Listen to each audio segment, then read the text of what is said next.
When it comes to the future of Tesla's vehicle lineup, there is very little that we can say with any real confidence. We know that there is a Cybertruck being developed right now, and that's going to be built sometime this year, probably. But beyond that, we are mostly looking at a bunch of known unknowns. For example, we know that there is a next generation Tesla vehicle being developed that will be smaller and cheaper than a Model 3.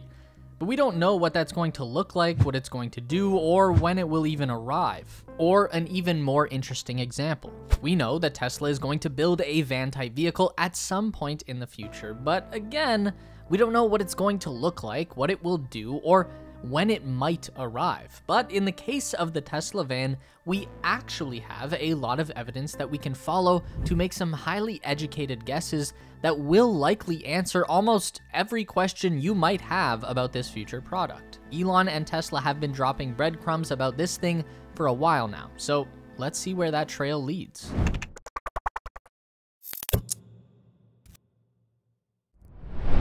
When it comes to the latest and most legitimate Cybervan evidence, we look no further than Tesla's own Investor Day presentation on March 1st. Specifically, this one slide, where the company shows their projections for a fully electric global vehicle fleet. To illustrate their point, we see all of the various Tesla products grouped according to their base platform, the S and X together, then the 3 and Y, then the Semi, all things we are familiar with. Over to the far left is the next generation super secret project car that was heavily teased but never revealed. And then, in between, we see the Cybertruck, and it's grouped on a platform with a mystery vehicle, a digital rendering of a van-shaped object hidden beneath a digital rendering of a sheet. We've heard Elon Musk talk about the idea of a Tesla van for years. It was mentioned very briefly in his Master Plan Part 2, released in 2016, referred to as high passenger density urban transport, which is just a fancy way to say van as far as I'm concerned. More recently, in July 2022, Elon wrote on Twitter, maybe Tesla should make a highly configurable robo-van for people and cargo. An idea that was pretty much unanimously approved by his followers. And below that tweet, some guy who works at Dogecoin replied with this rendering of a potential Tesla van, probably the same image that we used for the thumbnail. So credit to AlwinArt on Twitter. He does a bunch of cool Tesla concept art. And in response to that tweet, Elon wrote, "Not bad. It is high time that the future looked like the future." Let's start connecting some dots here. Earlier in 2022, at the opening party for Giga Texas, Elon announced on stage that Tesla is developing a new electric vehicle, saying there's going to be a dedicated robotaxi that's going to look quite futuristic. So, we've got a high passenger density urban transport, a robotaxi, a van, and a futuristic design. How much do you want to bet that these are all the same thing? And coincidentally, Tesla just happened to already have a large vehicle platform with a futuristic design in the Cybertruck. Going back to the Investor Day slide, the van-shaped object and the Cybertruck were grouped together in the same category. So in this case, I think we can safely say that there are no coincidences, and the Tesla van, also known as the robotaxi, will be a Cybervan, or a Cybertruck reconfigured for van-like functionality. If we stand by that assumption, we can now make a lot of educated guesses about what this Cybervan will look like, the features it will have, and what it will do. Let's start off with a fun idea to think about. Would a Cybervan keep the stainless steel exoskeleton of the Cybertruck? It's definitely possible, and I'd even lean more towards saying yes. So in order for a high passenger density transport van to be truly effective and efficient and comfortable, it's going to need to be quite tall, at least enough for an average person to stand upright inside. But at the same time, this also needs to be incredibly safe. Obviously, to uphold Tesla's standards as the safest vehicles on the road, safety is core to Elon Musk's design philosophy, and I'd say the more people you are cramming into one vehicle, the more important it becomes to keep them all safe in the event that something goes wrong. That's why, as much as I love the idea of the glass bubble concept design, I'd never want to be inside one. Maybe in a boring company tunnel, sure, but out on the road where I know for a fact there are drivers playing with their telephones behind the wheel and drunk lunatics in F-150s cruising around, I want something solid between me and the outside world. What better than an ultra-hard sheet of solid steel? It's going to allow for a tall-sided vehicle that actually has strength and rigidity all the way up, which is not the case with a large van or a bus. And of course, there are the added advantages of being able to remove paint from the equation and removing any real concern over scratches, dents, or corrosion. If we are thinking about a commercial fleet of robotaxi vehicles, then obviously we want the lowest overhead cost possible. There's a strong case to be made that a Cybervan should share most of the same power electronics as a Cybertruck.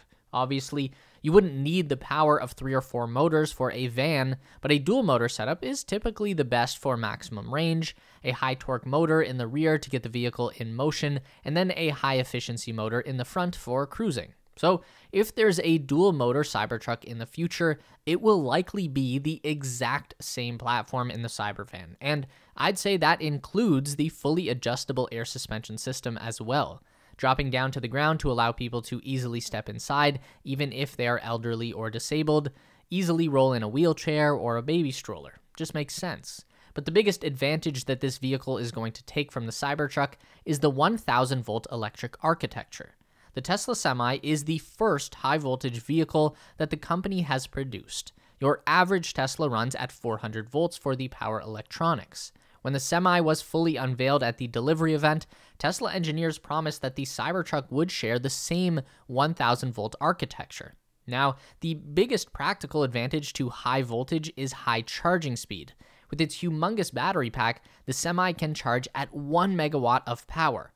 The Cybertruck platform is going to have a very large battery pack, not as big as the Semi, but the largest of any consumer-grade Tesla. So, with the added capabilities of the V4 supercharger, we are expecting to see this platform charge at around 500 kilowatts to as high as maybe 750. So, even with the large battery, these vehicles will recharge very fast, which is also a key for a robotaxi. You want as little downtime as possible. On the subject of charging and power management, we can bring solar panels into the discussion. We know that Elon has always shrugged off the idea of putting a solar roof on any Tesla vehicle to date. He just doesn't think it would generate enough energy to be worth the extra complications and expense. The Cybertruck might have solar panels in the bed cover. I doubt that it actually will, but when talking about a van, Elon said in the past that this would actually have enough surface area on the roof to make solar more practical, especially if there could be a design feature where extra solar panels can extend out from the side and create even more surface area. So this is a strong contender for the first Tesla with factory-installed solar power. Even if they don't use this to charge the main battery pack, a solar array could probably be used to power the cabin electronics like any screens, electric seat adjustments, power doors, stuff like that. Just like the Cybertruck, all of these systems will run off of 48-volt power, which is a first for the automotive industry. They've always been restricted to the 12-volt lead-acid battery to power in-vehicle electronics, but Tesla is now using lithium-ion technology and taking things to the next level. Speaking of internal features, wouldn't it be great if your robotaxi had really excellent free Wi-Fi in all locations? It's probably also no coincidence that SpaceX has developed Starlink Roam, which is high-speed, low-latency satellite internet designed specifically to be used while in motion on something like an RV or a van. I think that autonomy or full self-driving is really the linchpin to this whole Cybervan idea. There's no point in building this if it can't be fully autonomous from day one. I don't imagine Tesla ever positioning this vehicle as something like a minivan. The market for those things has been mostly crushed by large SUVs, and people on average are having fewer kids or even no kids at all. Elon Musk might definitely need a 12-passenger vehicle to cart around all of his offspring, but I don't know many people who would, and I find it hard to picture anyone from my generation having 4, 5, or 7 kids, at least not on purpose. We know that Elon has been itching to make a new vehicle without a steering wheel or pedals, just deleting those components entirely, and we can easily imagine that this will be the first vehicle where he gets to do it. I really imagine these things as just fully autonomous people movers and delivery vehicles. For a robotaxi, you just summon it with an app, you walk in, chill out in relative comfort, and then walk back out. Easy, cheap, convenient. There's an easy win for a business model there. For a robo-delivery van, obviously the van can get itself to the drop-off location, but to get it to the last 20 feet to the door, we'd probably still need a person in the short term, until some ultra-reliable all-terrain robot can be put into play. Obviously, a use case for a Tesla bot right there. A lot of people are really leaning into this drone delivery thing as the future, and I don't know, I just don't buy it. That doesn't work for large items or large quantities of packages. We'd end up with an absolute flurry of drones buzzing around all the time. Does anyone really want that? Delivery vans are good, they just need to automate the process. Of course, the first thing that Tesla needs to do is get the Cybertruck finalized, get it into production, and start delivering these trucks to the million or so people who have been patiently waiting for 3.5 years, and that's still going to take some time. But the next obvious step then becomes finding new ways to get the most utility out of the new platform. The same way that the Model S became the Model X and the Model 3 became the Model Y, the Cybertruck becomes the Cybervan. Then that just leaves full self-driving and autonomy as a limiting factor, which is also going to take some time. But in the end, this could all come together as something truly revolutionary for the transport industry. Don't forget to give this video a thumbs up today if you liked it. That is so important for getting our content out to more people. If you enjoy the content, then you'd probably also enjoy our weekly newsletter, so sign up with the link down below at theteslaspace.com. A huge thank you to all of our Patreon supporters who are listed on the screen now. You help us make the best content we can, and we really appreciate it. Thanks for watching, and we'll see you in the next one.